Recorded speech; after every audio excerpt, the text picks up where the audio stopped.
Let's start this second session, which is called Settling the Mind. Let's first have a look at what we'll be covering in this session. We'll start with a meditation, this shamatha practice of resting in awareness that we began in the last session. Following that, a short review of some of the earlier points. And then we'll continue in the text, a section of the text which is all about how to balance the attention. Following that, we'll continue the presentation of these 9 stages to shamatha in that color diagram as one of the handouts. So we've covered the first 4 stages. We'll go through stages 5 to 9. Then we'll do a meditation relating to this resting and awareness practice called merging mind with space, and then question answer at the end of the session. But let's begin with this resting and awareness practice. So the same as we did in the last session. The only thing to add in this session is that if we find it difficult to rest in awareness, maybe we're getting completely spaced out, or we're getting completely caught up in the appearances in our thoughts and emotions, then we can anchor in the breath. That is, whilst we're resting in awareness, a little bit in the background, just notice the rhythm of the breath. Use that as an anchor point to anchor ourselves in this practice if you find you're getting completely lost in the practice or getting completely caught up in your thoughts and emotions. Apart from that, we'll do the same, it'll be the same practice as in the last session. Find a nice, comfortable posture. Let's do that practice now.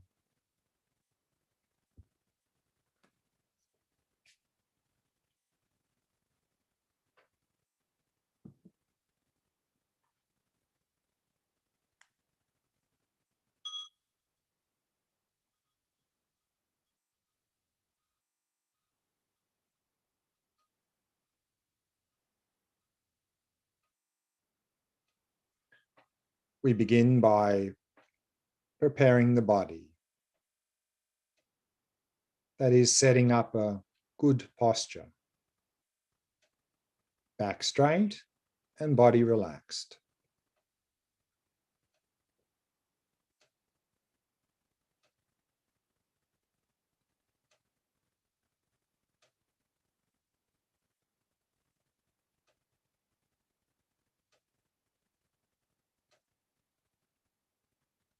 And relaxing more deeply with each out breath.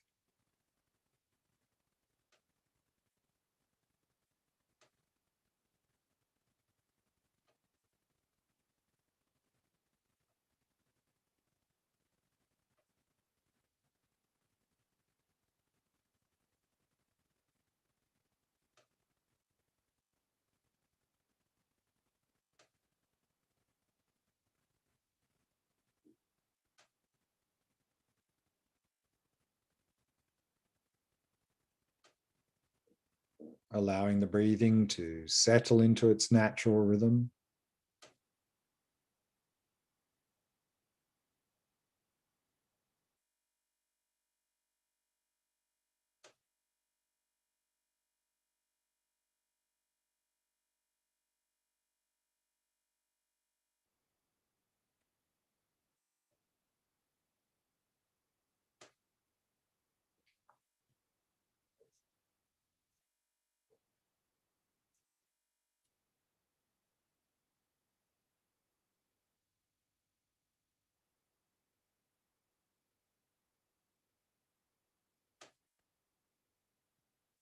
And preparing the mind.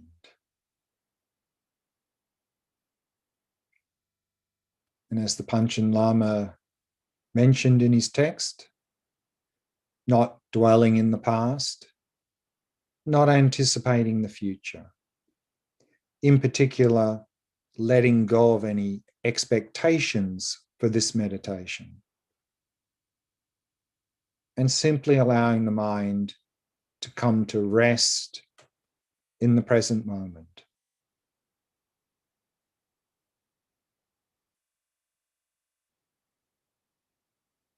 Resting in stillness.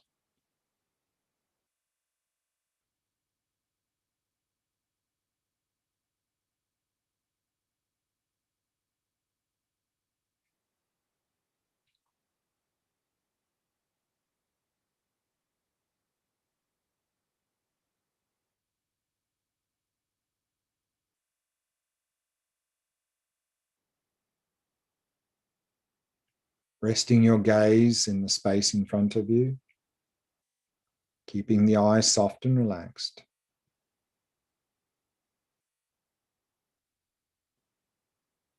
And simply releasing all appearances.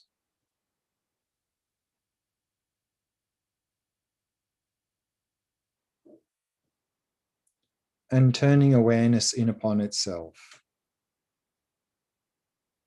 And simply knowing that you're aware.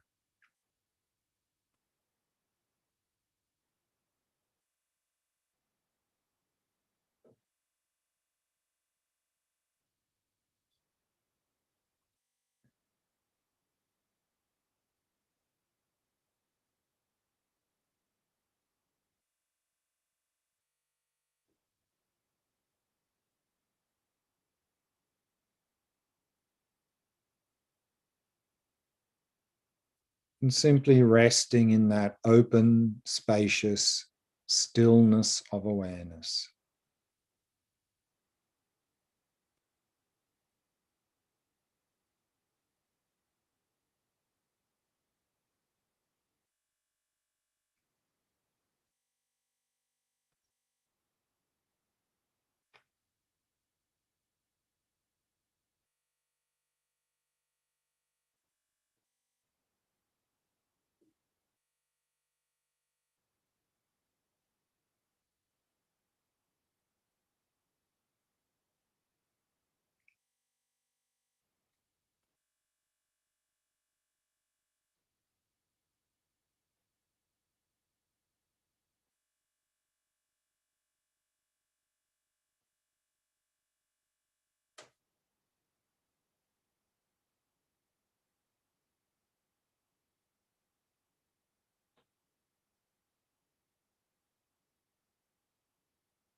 And again, if you find yourself getting caught up in any agitation, tension, or distraction, lower your gaze, release awareness into space, releasing all appearances and relaxing completely.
And if you find yourself falling into dullness or drowsiness, elevate the gaze and sharpen your focus, knowing that you're aware.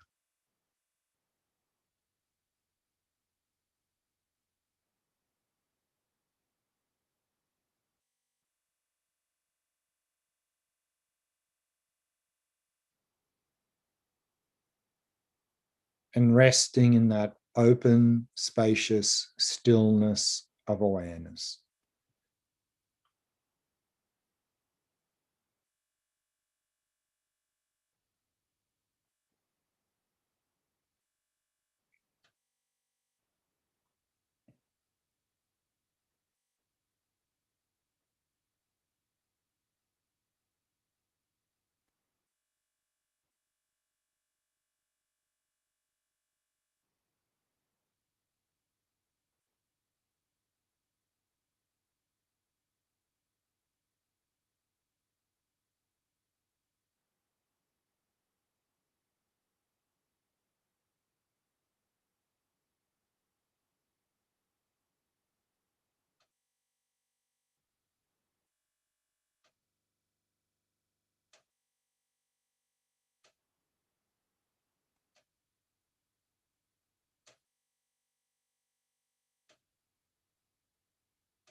And if you're completely lost in this practice, caught up in all sorts of distractions, then anchor yourself in the breath.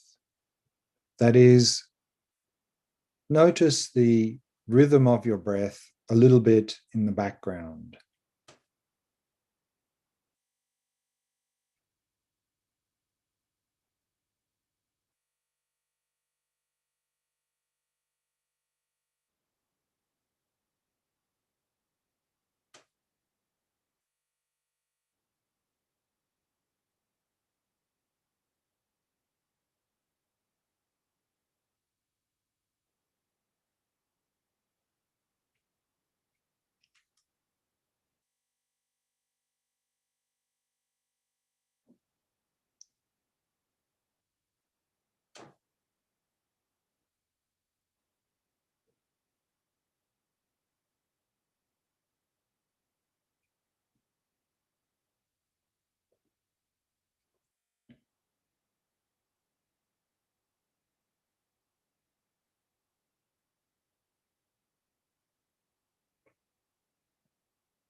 And we can bring the meditation to a close.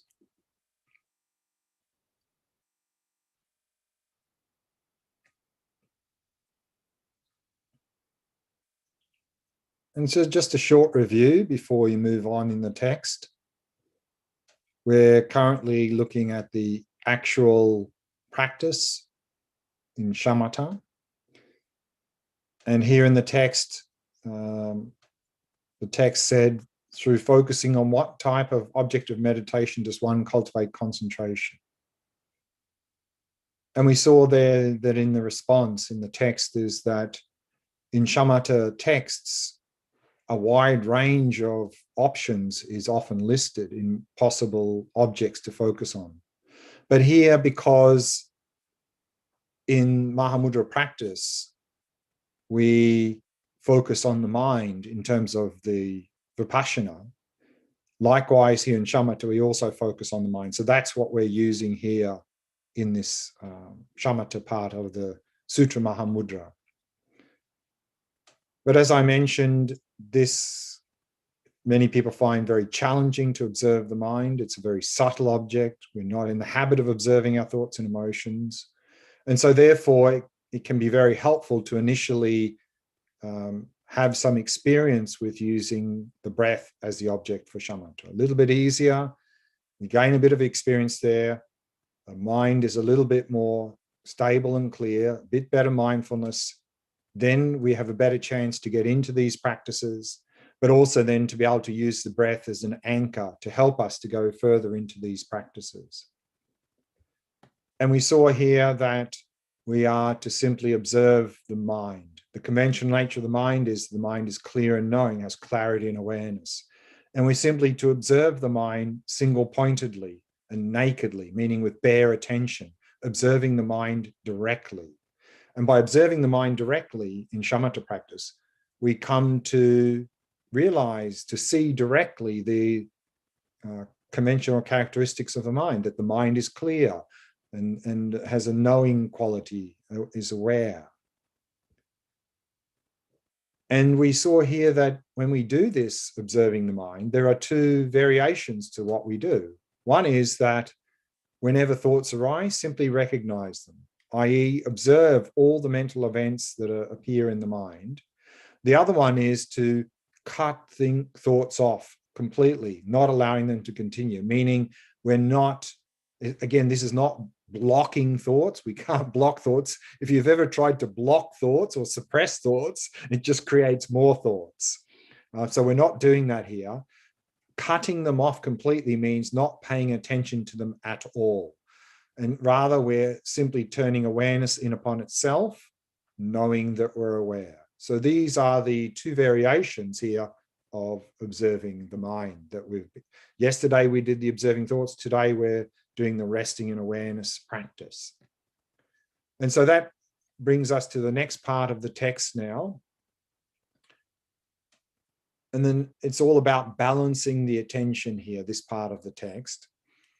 The Panchen Lama says, when the proliferation of thoughts has been finally severed and you're unwaveringly still, i.e. when the mind starts to settle down and the mind becomes still, then without losing mindfulness and introspection, immediately loosen your concentration and relax into that state of meditative equipoise.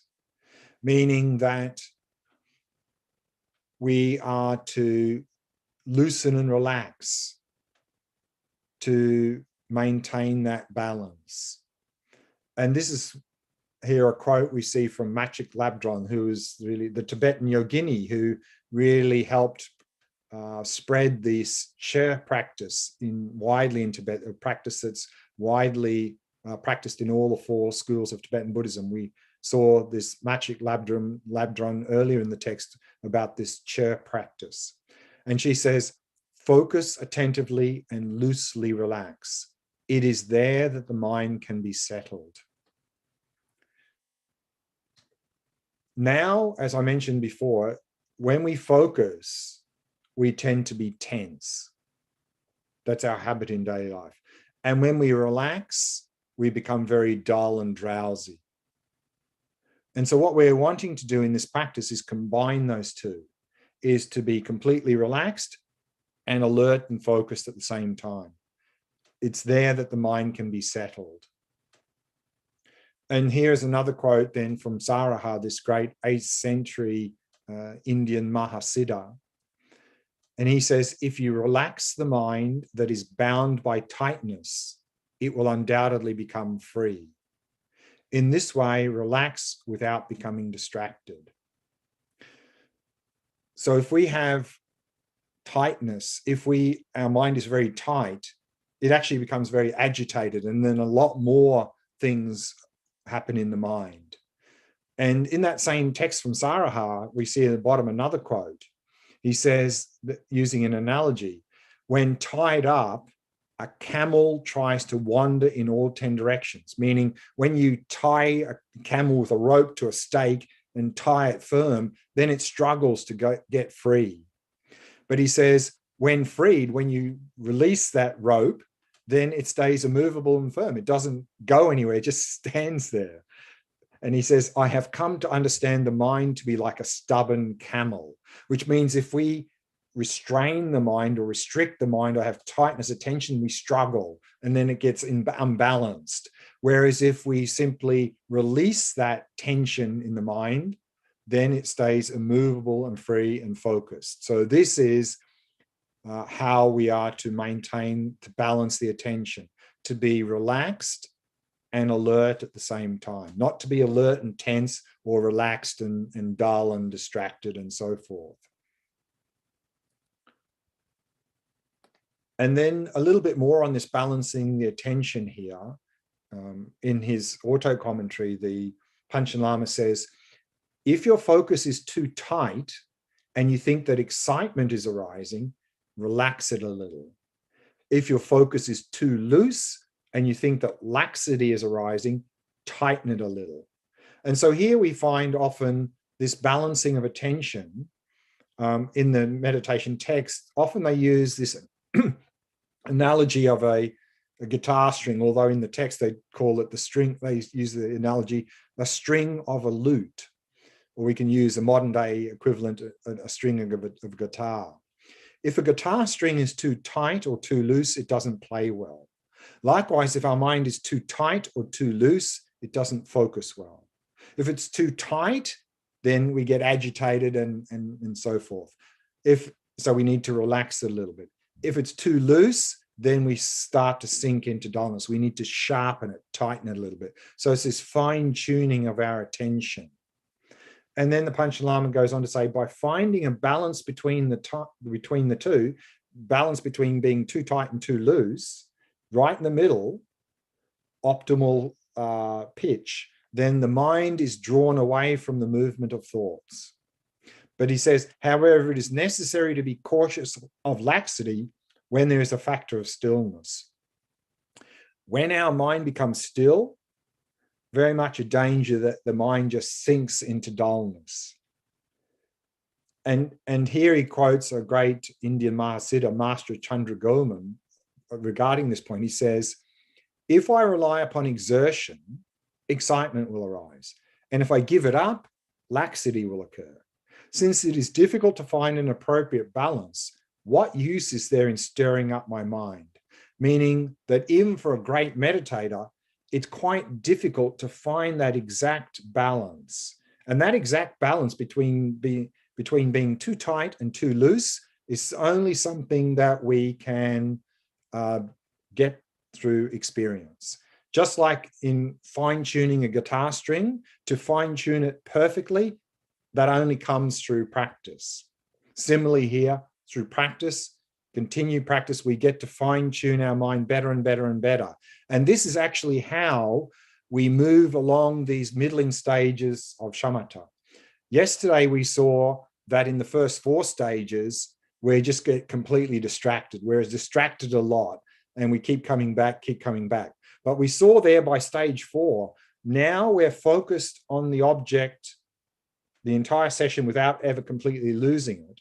But now over these next middling stages, we're fine-tuning that balance, overcoming more and more subtle degrees of excitation and laxity to really find that perfect balance that we find at the higher stages. And here also, with this regard, we have a quote from Tsongkhapa again. He says, in summary, withdraw your mind from scattering and excitation, inwardly fixing upon the object of meditation, and seek stability. Each time stability occurs, take great precautions against laxity and bring forth vivid intensity. So once we've stabilized the mind, we need to be then very careful that we're not sinking into dullness. Then we need to sharpen the mind. So remember, first relaxation, then stability, then clarity. And he says you will achieve a flawless concentration by alternating between these two. And so what I'd like to do now then is go back to this shamatha chart based on this idea of finding the right balance, because this is what we're doing over these middling and higher stages, fine-tuning the mind, overcoming more and more subtle degrees of laxity and excitation. So let's go through those higher stages, but first we will review very briefly the first 4 stages. So remember there at the first stage called directed attention. So again, the meditator there, the 2 tools, the rope of mindfulness in the left hand, hook of introspection in the right hand. Elephant is the mind. The black color is laxity or dullness. Monkey is conceptual thought. The black color is this excitation, the most common form of distraction. And at the first stage, again, we see the elephant, monkey are running wildly ahead of the meditator.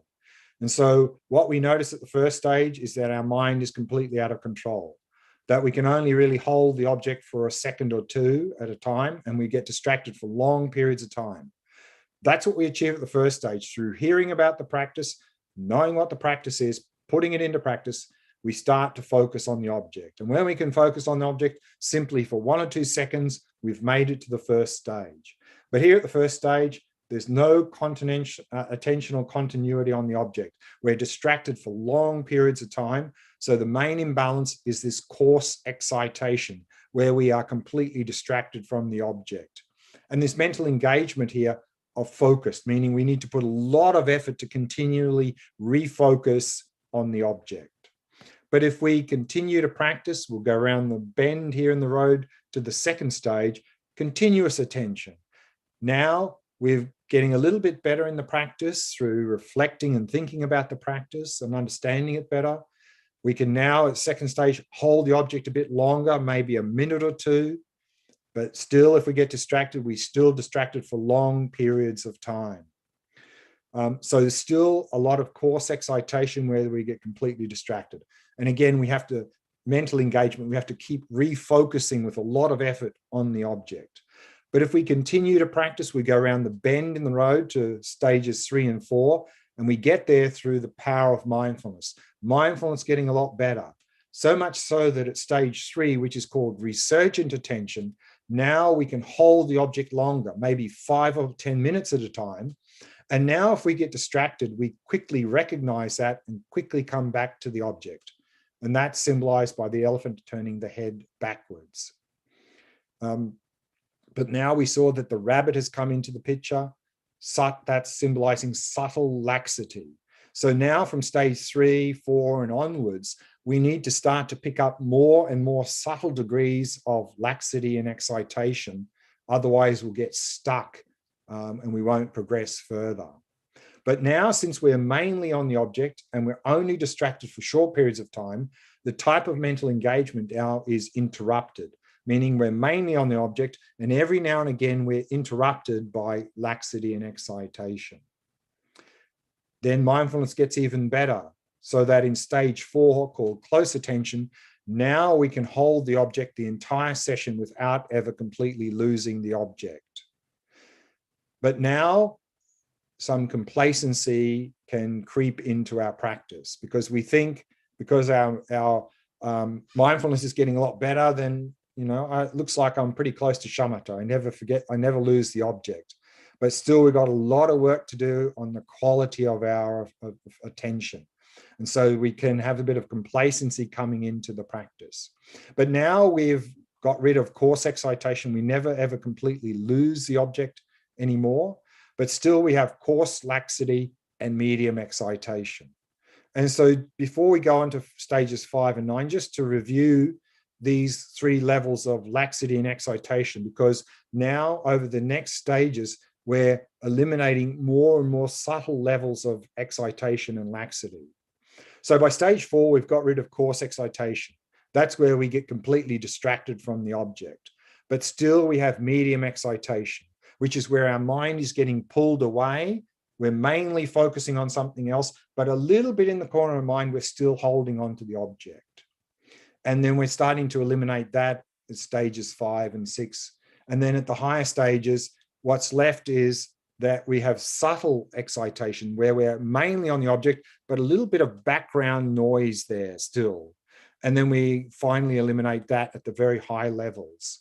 Similarly, coarse laxity, we still have that at stage 4, where our mind is sinking quite a lot. But at stage 5, we manage to eliminate that. And then by stage 5 onwards, then we're able to focus on the object, but there's not much clarity. And then we, over stages 6 and 7, we're improving the clarity of attention. And then at the higher stages, the object is appearing very clearly, but our attention is slightly slack. And then by stage 8 and 9, we've even got rid of subtle excitation, subtle laxity as well. So over these next stages, we're eliminating more and more subtle degrees of excitation and laxity. So let's see about stage 5, which is called tamed attention. Now what happens, what we achieve is we have a lot of satisfaction in the practice. We were complacent before, but now we have a lot of satisfaction in the practice. And stage 5 and 6, now our quality control is getting better and better and better, picking up more and more subtle degrees of laxity and excitation. We see this here in stage 5 and 6, the hook of introspection is very prominent. But what problems persist here at stage 5 is that even though we have a lot of satisfaction in the practice, there's still some resistance to the practice there. There's still a little bit of resistance. But now we've got rid of this very heavy sinking. So what we've got left to deal with at stage 5 is the medium laxity, medium excitation. Before we go to stage 6, one thing I want to mention here, we see that in the top left-hand corner above that stage 5 in the tree, we see a monkey holding fruit. And there's a long description underneath there. And on that shamatha chart, as part of your handouts, this one here, that on that chart, it says that's number 19. And if we go on the back of that, number 19 says, since virtuous thoughts are an interruption at the time of shamatha meditation, it is necessary to stop them. At other times, it is not necessary. What this means is that particularly once we get to these sort of middling stages here, and our mind is becoming more stable, more clear, more calm, what's going to start to happen is a lot of things are going to start to come up from deeper levels of our mind. A lot of maybe virtuous thoughts, but a lot of great ideas, inspiring ideas, and so forth will start to come up because we're creating the space for creativity and things to emerge from deep in the mind. But what this is saying here is that if some virtuous thought or some great idea comes up in the middle of the meditation, that's not the right time to entertain it. Simply note, great idea, I'll attend to that after the meditation and go back to the object. If you're worried about forgetting it, you could even have a little notepad next to where you meditate, jot down a few keywords and go back to the practice. So that's stage 5, tamed attention. Then if we continue to practice refining the mind even more, we get to stage 6 called pacified attention. Now we've got rid of medium excitation. That's where we're getting pulled away. We're mainly focusing on a distraction and we're just a little bit holding on to the object. That's gone now. Now by stage 6, we're mainly on the object, but still a little bit of background noise there. And also laxity, the object is still not very clear. But now what we achieve at stage 6 is we have no resistance to the training at all. Whereas at stage 5, we still had some. So what we achieve is there's no resistance at all. But here, what problems persist, we see here, it says desire. depression, lethargy, drowsiness. And you think, wow, we're pretty advanced here. Why are all these things coming up? The reason being, again, is because of improving our stability and clarity. A lot of things that have been deep in our mind that before we are actually sort of suppressing, either consciously or unconsciously, now are starting to really come up as well. So not only great ideas, but a lot of suppressed things come up. And so we can have a lot of desire, depression, lethargy, drowsiness, all of these things coming up here at this stage 6, well known for this. But now these won't overwhelm us as they would have done at the beginning. By stage 6, we can simply watch them there, but we still have to let them be processed by allowing them to rise and pass, arise and pass. And the imbalances now here, as I said, we have still medium laxity and subtle excitation. And our mind is still interrupted by those, the mental engagement. But if we continue to practice, we go around the bend, we get around to stage 7 and 8, and we do that through the power of enthusiasm, a lot of enthusiasm in the practice. And so what we see here at stage 7, called fully pacified attention, the rabbit is gone, we're saying goodbye to the monkey, and there's just a little bit of black left on the back of the elephant. And so what we achieve at stage 7 is now we've eliminated all of those things from stage 6, the attachment, desire, lethargy, drowsiness, melancholy, and so forth. That's all gone now. But what problems persist is that we still have a little bit of subtle laxity, subtle excitation. But if they arise, we can dispel them very quickly. And then if we continue to meditate, we go on to stage 8. Stage 8 here is called single-pointed attention, because here at stage 8, we can now, what we achieve is we can focus single-pointedly on the object for long periods of time without even any subtle hint, or a hint of subtle laxity, subtle excitation. We see that there's no black left on the elephant and the monkey is gone. So now we can focus without flawlessly, single-pointedly. But we still need to put a little bit of effort to be able to do that. So that we still need a bit of effort to ward them off. So the imbalances, the latent impulses, that subtle excitation and laxity, even though they don't arise, they're still there in a sort of dormant way. We haven't sort of eliminated that yet. But now our mental engagement is uninterrupted. We are no longer interrupted by any level of laxity or excitation. So that's stage 8, single-pointed attention. Then through the power of familiarity, we move on to stage 9. And in stage 9 here, we see the meditator in the cave with the elephant to the mind. Now, what we achieve is that the practice becomes completely effortless, that we can effortlessly move in and out of meditation and flawless concentration for long periods of time, up to even 4 hours, no problems. We can focus flawlessly without any hint of subtle agitation, subtle excitation, or subtle laxity. What problems persist, though, is that if we were to actually stop meditating at this point, then over time, those imbalances will come back again in the future. So the causes for them are still there dormant. We haven't got rid of them if we were to, for some reason, stop meditating at this point. But by this point, and even much before, we're receiving so much benefit from this practice that I think we're not going to stop practicing.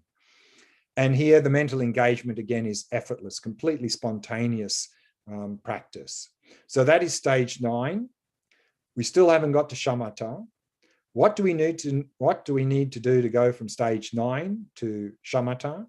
We'll have a look at that in the next session. So that's all I wanted to cover here in terms of the 9 stages. So now we've covered all 9 stages very briefly.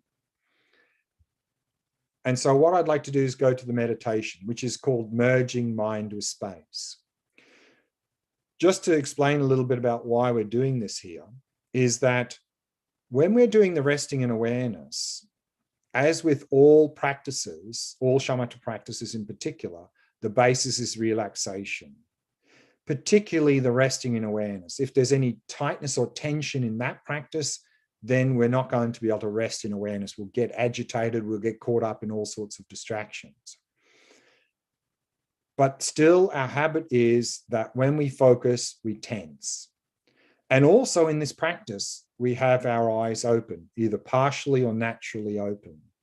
So then and for many of us, the visual sense dominates.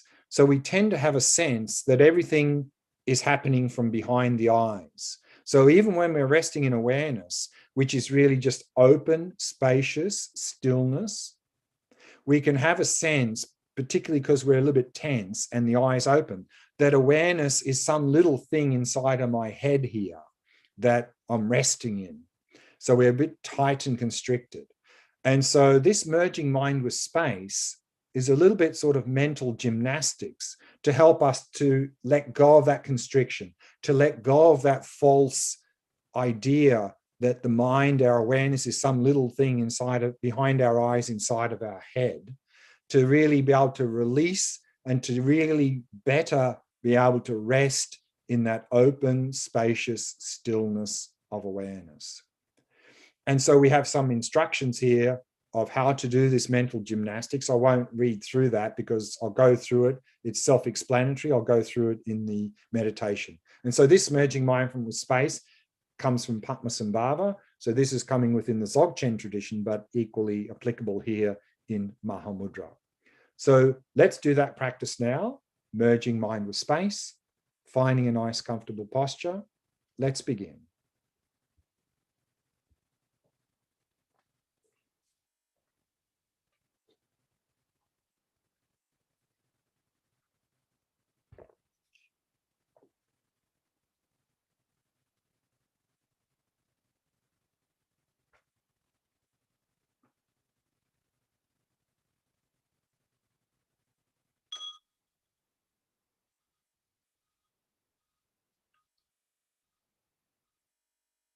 Setting the body into a state of relaxation, stillness, and vigilance.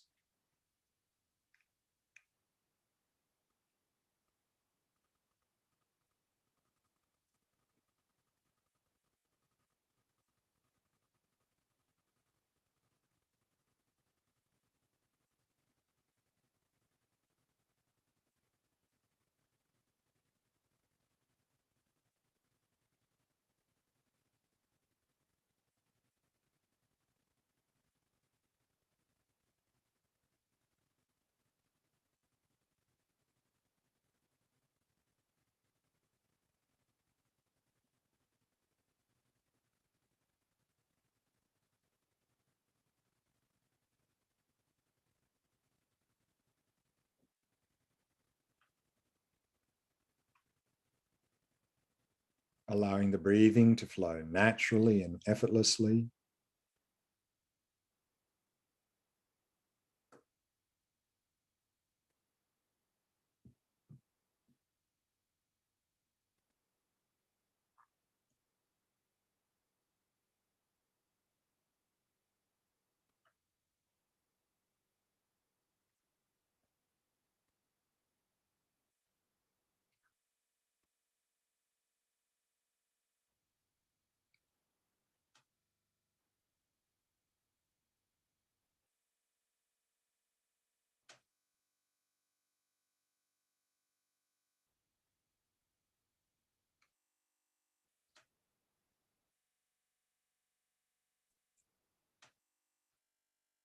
And releasing all activities of the mind.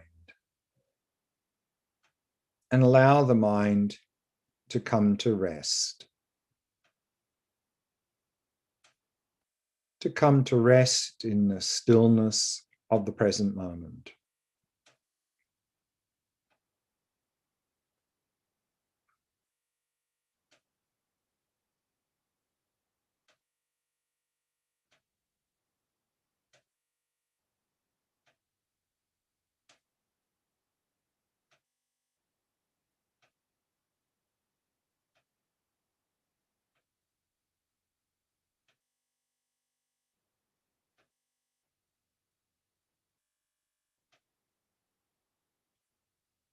with the eyes at least partially open, resting your gaze in the space in front of you.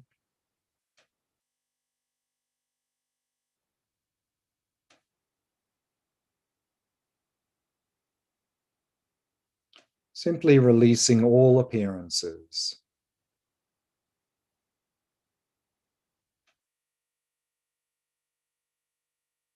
And turning awareness in upon itself.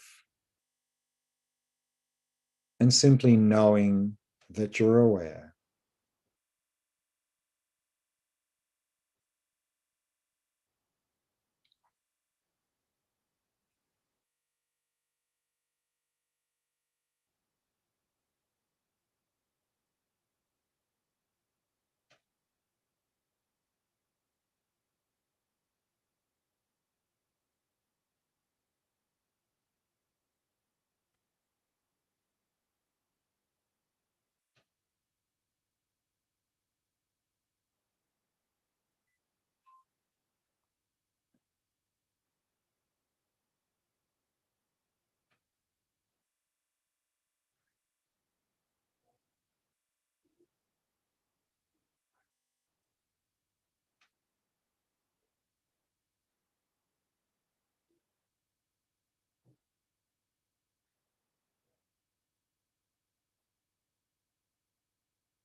And again, if you find it, you're getting caught up in any agitation, tension, or distraction, lower your gaze, release awareness into space, releasing all appearances and relaxing completely.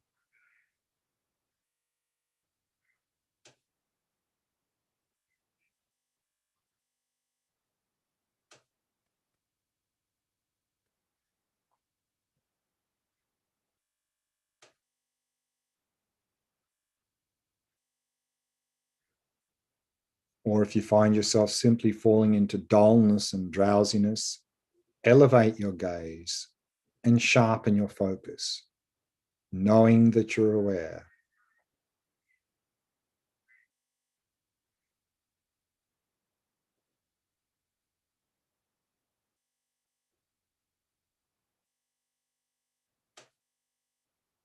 Resting in awareness.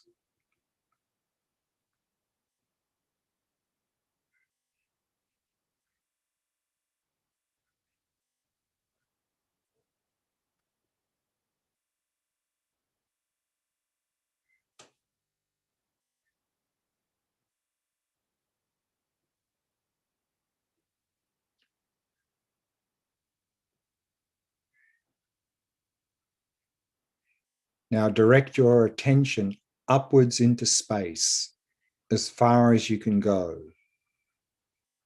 It's not a matter of looking upwards or visualizing.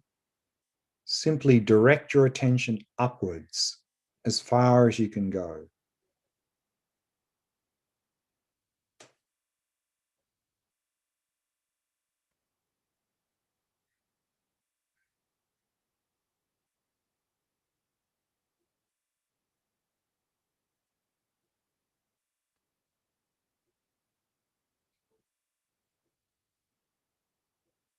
And then relax again, resting in awareness.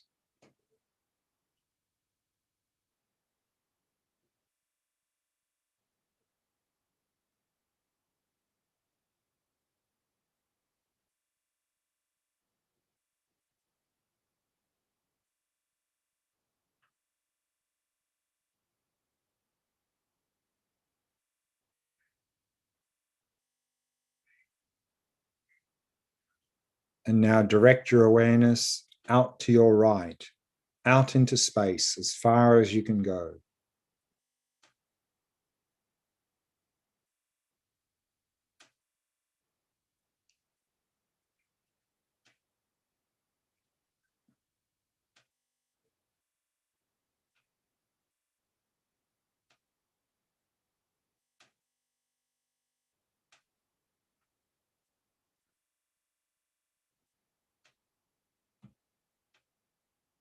And then relax again, resting in awareness.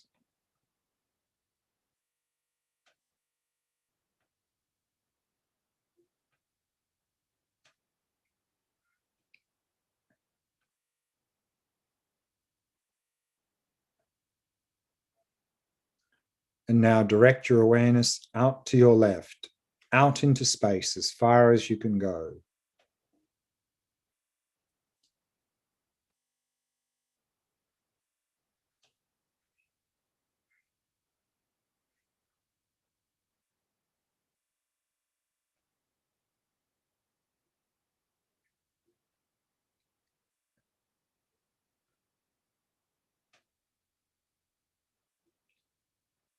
And then relax again.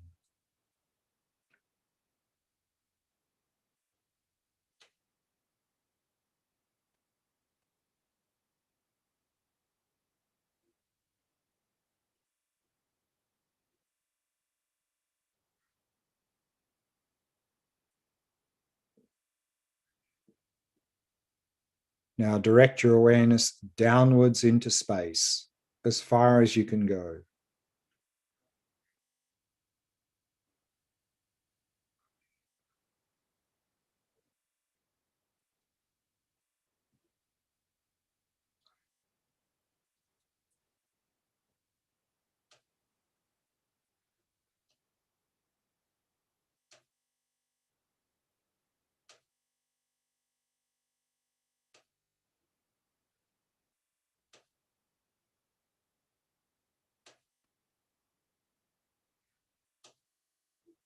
And then relax again, resting in awareness.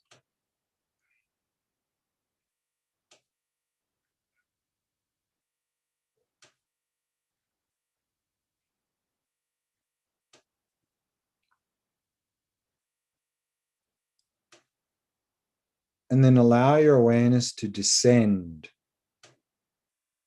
to the center of your chest, to the level of your heart.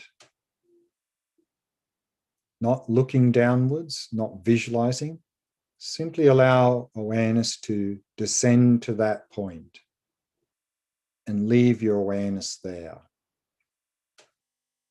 Center of your chest, level of your heart.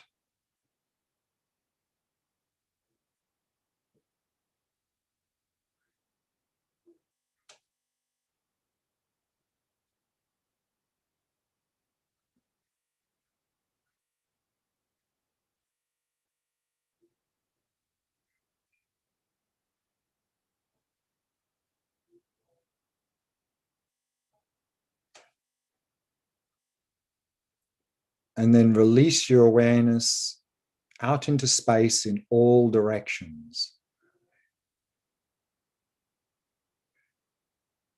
And leave it there, merging mind with space.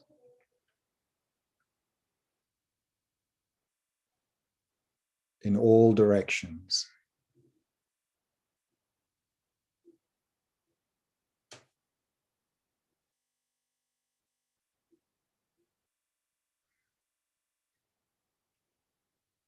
And just rest there.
And we can bring the meditation to a close.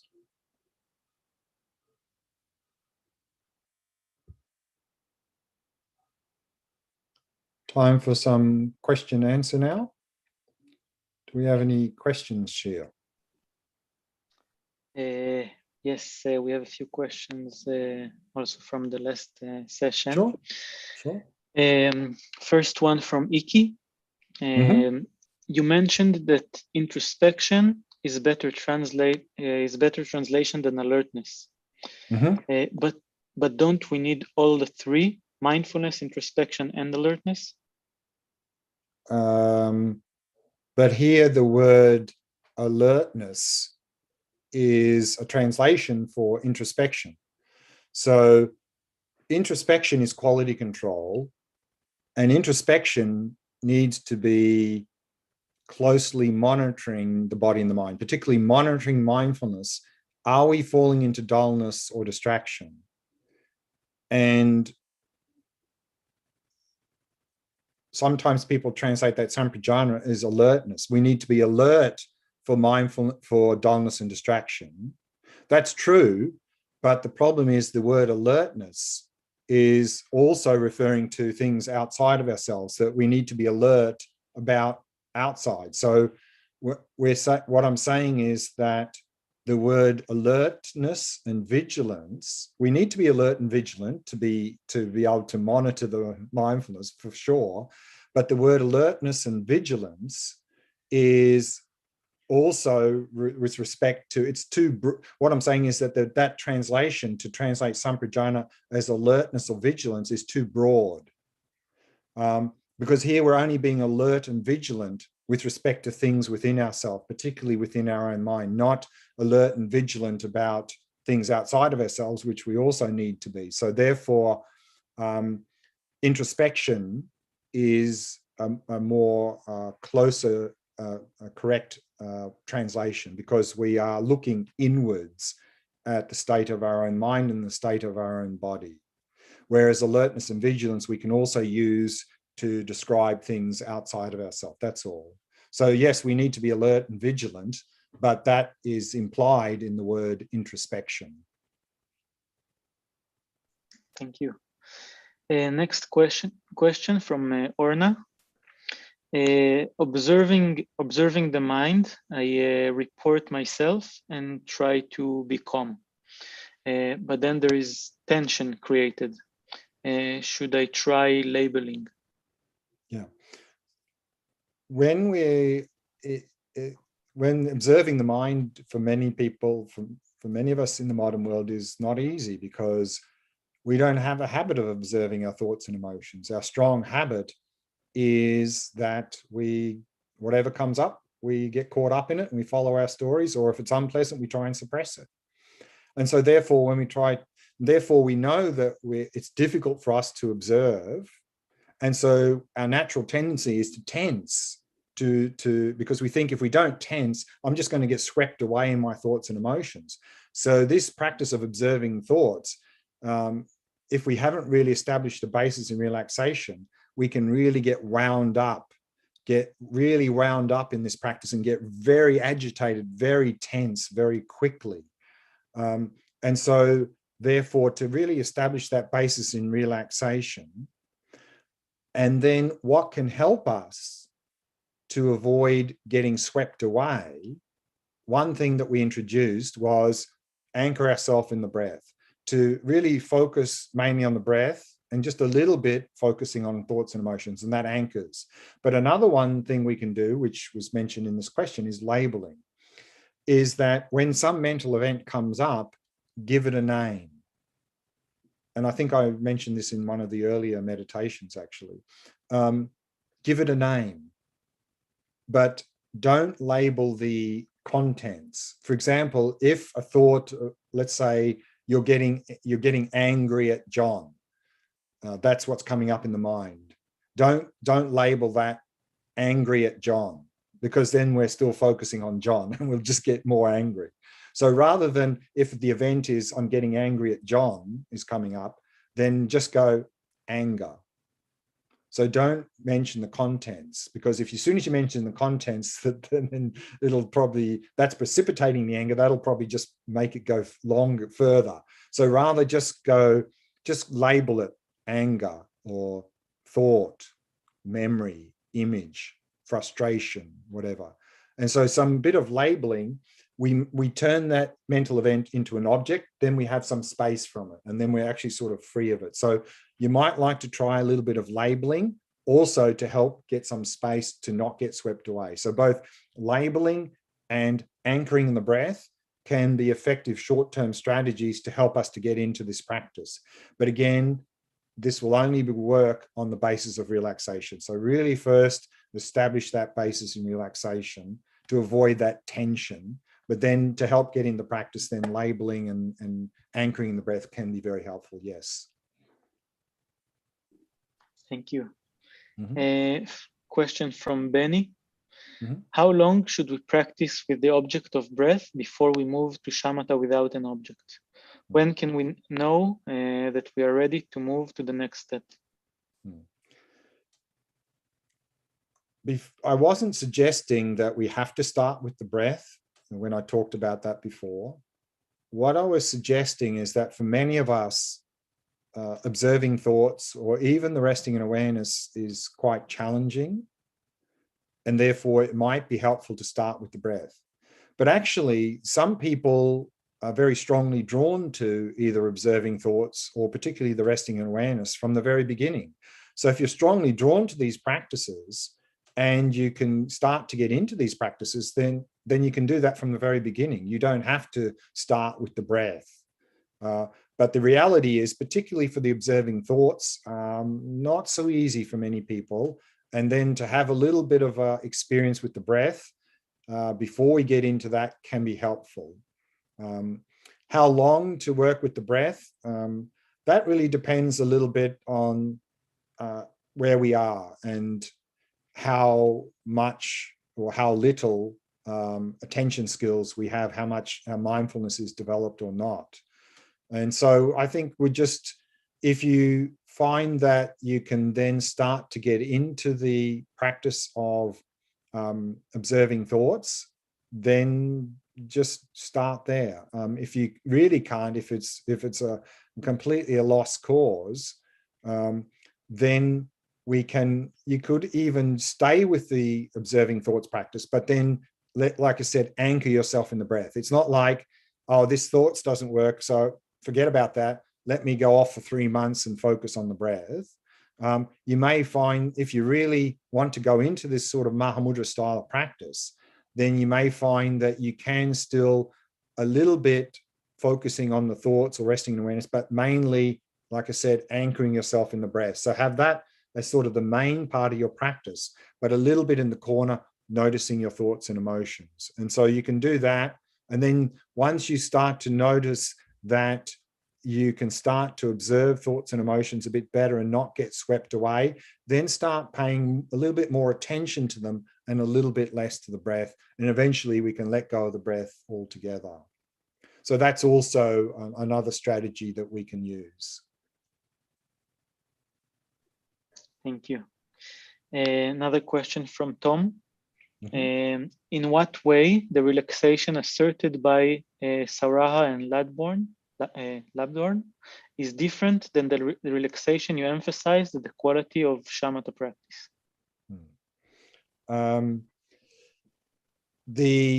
That is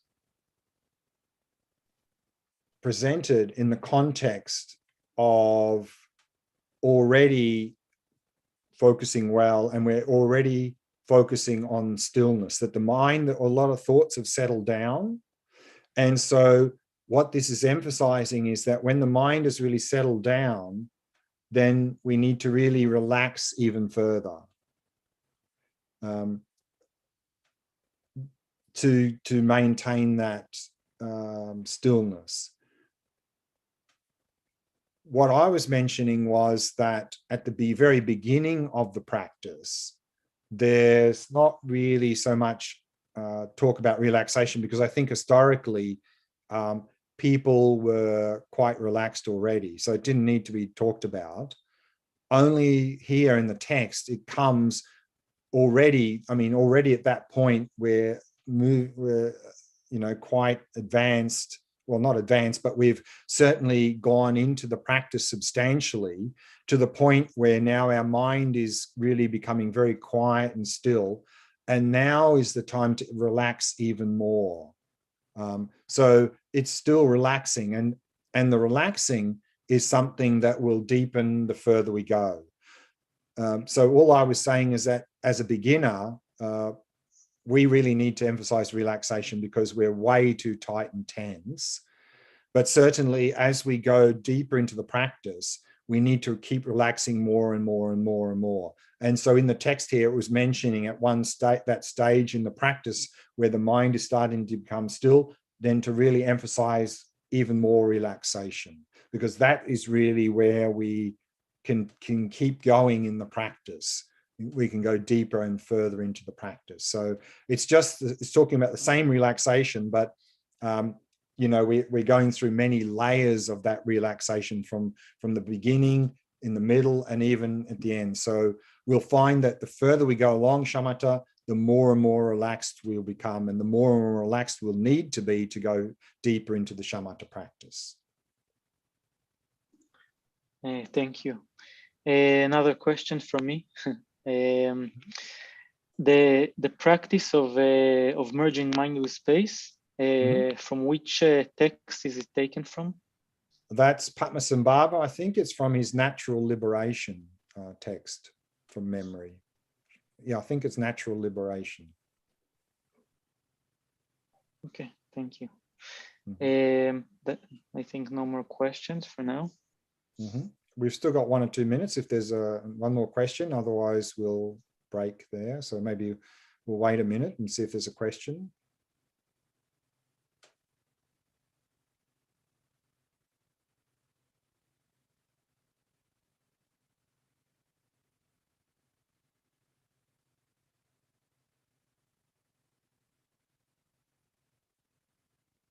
Yeah, one question came in. Oh, from Dror. I found myself doing a lot of commentary. Now I'm doing well, now don't. Any advice? Good. I think I mentioned this earlier, but in any of these practices, not just shamatha, but any practice we're doing, when it's a new practice and we're not familiar with it, then some internal commentary is not only helpful, but necessary to remind ourselves of what we're to do in the practice, but not to overdo it, because then it just becomes a complete distraction. But a little bit of commentary at the beginning when we're learning the practice, helpful. But as we become more and more familiar with the practice, then start to let go of that commentary. And then eventually, when we're really familiar with the practice, to let go of it altogether, because then if we don't, the commentary really becomes a bit of an obstacle to our practice. We'll get blocked by that commentary. But so don't be too hard on yourself if you notice a little bit of commentary at the beginning when you're learning a practice. It can be helpful. But then to really, as we get into it, to start to let go of that commentary. And eventually we'll be able to do the practice without any internal commentary. So we just sort of gradually decrease it the further we go into the practice. Okay, let's finish there. Or is there another quick question? Maybe we got 1 minute left. Yeah, there is one last question, then we'll take a break. From Orna. Okay. Can you explain the meaning of looking to the sides and placing consciousness in the heart? I guess So that merging mind with space is really to overcome this sort of contracting around awareness, tightness, and particularly that awareness is some little thing inside of our head, to sort of let go of that.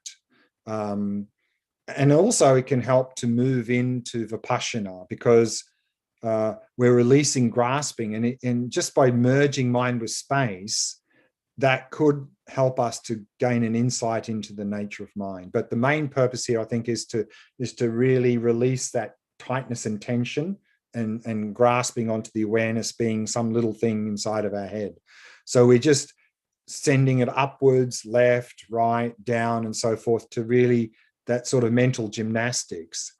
And then also at the end there, again, because our eyes are dominant, we tend to have an idea, a sense that our mind, our awareness is something like just right in behind the eyes here. And so therefore, to really try and relax so deeply that you can allow awareness to descend down to the level of your heart. And the significance there is certainly within Tantra, that when we talk about the very subtle mind, it's often said to reside at the heart chakra. I mean, technically, the very subtle mind has no spatial qualities, but it is associated with the very subtle wind energy, which is located there at the heart chakra. So that sort of significance is to move it down to that point, and then from there to expand it out into space. So that, I think, has a little bit of a connection there with Tantra, that part of that merging mind with space.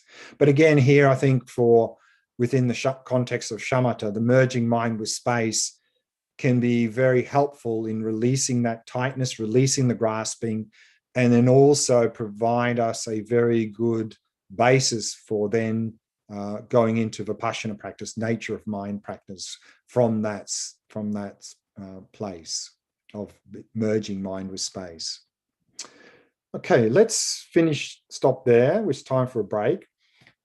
Third session coming up, we'll look at achieving shamatha. So now the next part of the text talks a little bit about how to sustain the practice. And then as we get towards shamatha, what sort of results will we get from this practice? And then we'll look at the process of actually achieving shamatha in the next session as well. But let's first take a break and come back in 30 minutes, and we'll start this third session at 12 o'clock.